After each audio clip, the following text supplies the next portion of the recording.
brasa viva e que poder. Muito bem, estamos de volta para o segundo bloco do seu programa Pinga Fogo, hoje numa edição especial, cenário diferente, tudo mudado, criação nova do nosso editor Elias Moraes e toda a equipe empenhada nesse trabalho. Aqui está o desembargador Carreira Alvim, nós estamos em linha direta com o estado do Rio de Janeiro via internet.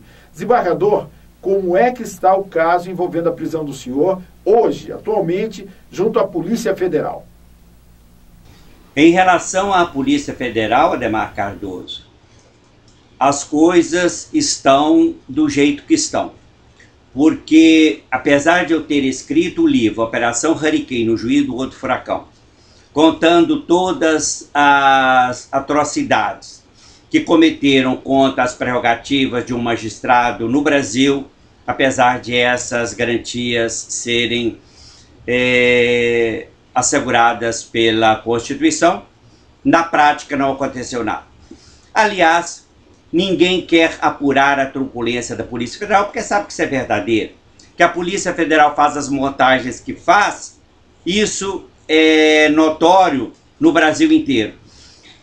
E as instituições não querem saber da verdade, porque a verdade depois contra as instituições. O normal seria, em qualquer país sério, que fossem realmente apurados os fatos para saber se aquilo que eu conto no livro Operação Hurricane são ou não são verdadeiras. Mas até o momento, amigo, nada aconteceu e não acredito que alguma coisa possa acontecer para desmentir a Polícia Federal. E olha que ela cometeu um crime grave, porque ela fez uma montagem de uma frase que na verdade não existiu. Para saber essa verdade, que aliás já foi apurada num parecer que o perito, o professor Ricardo Molina da Unicamp, fez no processo a que responde o meu genro, em que ficou provada e comprovada a manipulação, bastaria que o próprio Poder Judiciário requisitasse o guardião dessas conversas para que fosse desmascarada a Polícia Federal. Mas se desmascarar a Polícia Federal, desmascara em consequência o Ministério Público Federal, que estava mancomunada com ela nessa empreitada, desmascara também o Supremo Tribunal Federal, que afinal de contas é o seu hoje presidente, ministro César Peluso, que estava no comando dessas investigações e que acabou me denunciando. De modo que o mesmo juiz que mandou me grampear, que foi o então vice-presidente do Supremo Tribunal Federal, ministro César Peluso, acabou me oferecendo contra mim uma denúncia que foi recebida por aquela Corte de Justiça. Portanto, não houve muita diferença entre quem acusa e quem denuncia, porque no meu caso, essa pessoa é a mesma.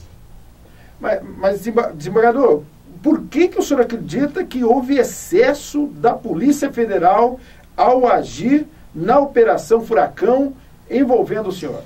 Ademar Cardoso, não é que eu acredite que houve exagero. Eu fui vítima desse exagero. Porque o que fizeram comigo, eles acabaram fazendo com um juiz e com o Poder Judiciário por inteiro. Porque, na verdade, não teria sido necessário que eles nos colocassem numa fila indiana, como se estivéssemos num campo de concentração nazista, para nos colocar algemas. Não teria sido necessário que eles me despissem, inclusive me mandassem tirar até a cueca e dessem uma volta de 360 graus. Então, eles fizeram tudo o que poderia ser feito para colocar a justiça por baixo.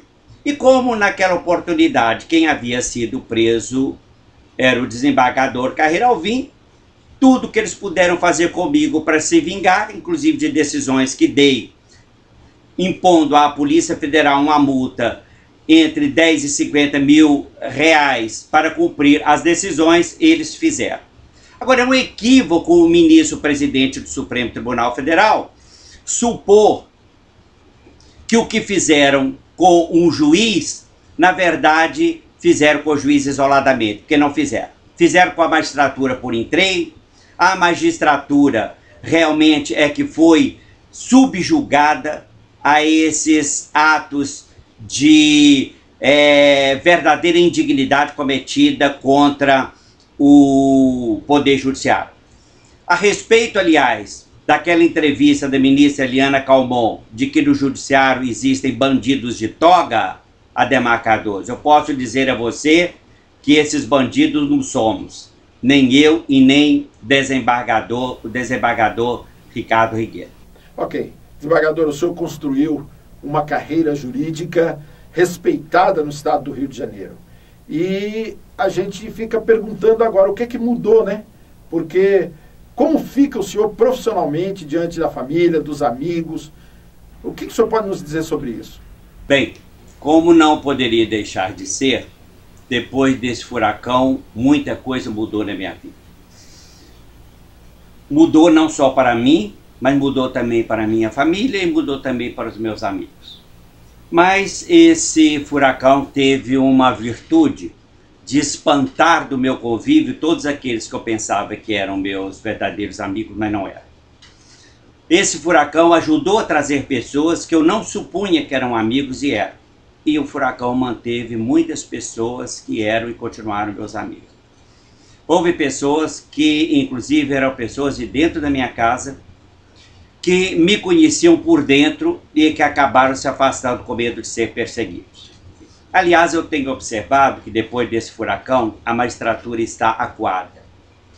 Porque, pelas mensagens que eu mando, inclusive para colegas, juízes, desembargadores, ministros, eu divulgo minha mensagem para todos, poucos são aqueles que têm a coragem de vir e falar a respeito desse episódio. Porque nós temos no Brasil um Conselho Nacional de Justiça, que na verdade foi um conselho instituído para dar garantia ao Poder Judiciário e que acaba elaborando contra as prerrogativas dos magistrados. Eu acabei sendo vítima também desse Conselho Nacional de Justiça, porque fui aposentado compulsoriamente, porque ele entendeu que eu, como desembargador, não poderia ter aceito um almoço a convite de um advogado e que teria que ser um adivinho para saber que aquelas pessoas que estavam lá e que eram clientes dele, que eram pessoas suspeitas e que eu deveria ter me retirado assim que eu tomei conhecimento disso. Conhecimento que eu não tomei e que só vinha saber posteriormente, depois do oferecimento da denúncia, que duas dessas pessoas que lá estavam eram pessoas que eram clientes do Castelar Guimarães e ele que os havia convidado para participar desse almoço. Muito bem, no próximo bloco vamos saber o que o desembargador Carreira Alvim estará fazendo aqui em Campo Grande nos próximos dias 20 e 21 de outubro agora, né? Me aguarde, eu volto já já. Fogo pra todo lado, era brasa viva e que poder.